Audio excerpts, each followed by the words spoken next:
Hello everybody. Today we were going to learn about... Before we get into buffers, there are a few things that you need to know. A Bronsted-Lowry acid is basically a substance that donates hydrogen ions, which are also just protons. A Bronsted-Lowry base is just a substance that accepts these protons. Acids come in two flavors, strong and weak. A strong acid is a type of acid that dissociates fully into ions when in a solution. Weak acids are the exact opposite, only partially dissociating, releasing only a small portion of their hydrogen ions. The equilibrium expression is as follows, where Kw is a constant. This equation can be used to determine the concentration of either OH or H when given the concentration of the other. At room temperature, which is around 25 degrees Celsius, Kw is equal to 1.0 times 10 to the power of negative 14.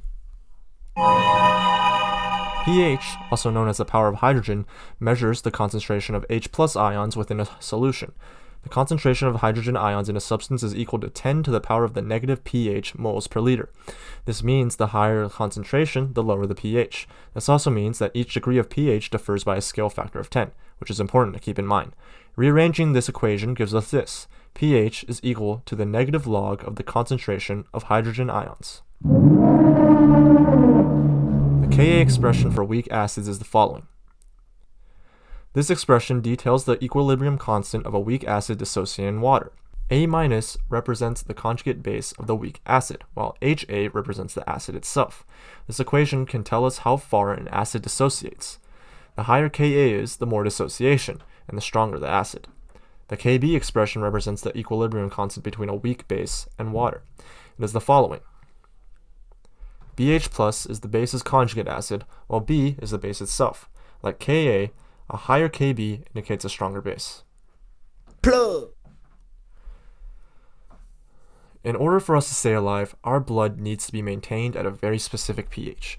A carefully calibrated system involving our kidneys and certain chemicals in our blood helps to keep this level. Specifically, two buffers, ammonia and bicarbonate, are used to maintain the amount of hydrogen ions in our blood. Aww. A buffer is a substance that can resist pH change when an acidic or basic substance is added to it. Buffers consist of a weak acid or base and its conjugate. There are two kinds of buffers that we'll focus on in our blood and kidneys.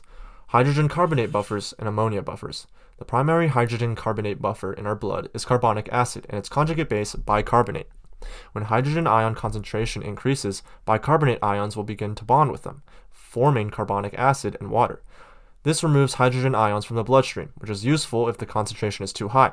When more OH ions are present in the blood, the carbonic acid reacts with them, neutralizing the excess base by turning it into water and bicarbonate. Ammonia is used in a very similar manner as well, being excreted by our kidneys.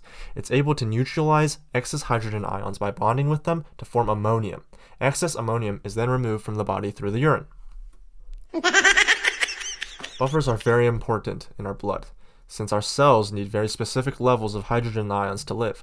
This is mostly due to the nature of enzymes in our body, which need a very specific pH and temperature to remain functioning. If the pH in the blood even shifts a tiny bit, these enzymes could permanently denature and have catastrophic consequences for the body. Because of this, buffers are necessary to balance out the pH if any stressors are added to the system. Huh? Oh no! There's a problem in our blood! Ketoacidosis resulting from diabetes. Basically, a lack of insulin in the body has removed its ability to break down sugar for energy. Because of this, our body breaks down fat instead. The breaking down of fat is bad because it releases acidic ketones into the bloodstream. Because ketones are acidic, they release hydrogen ions when in the bloodstream.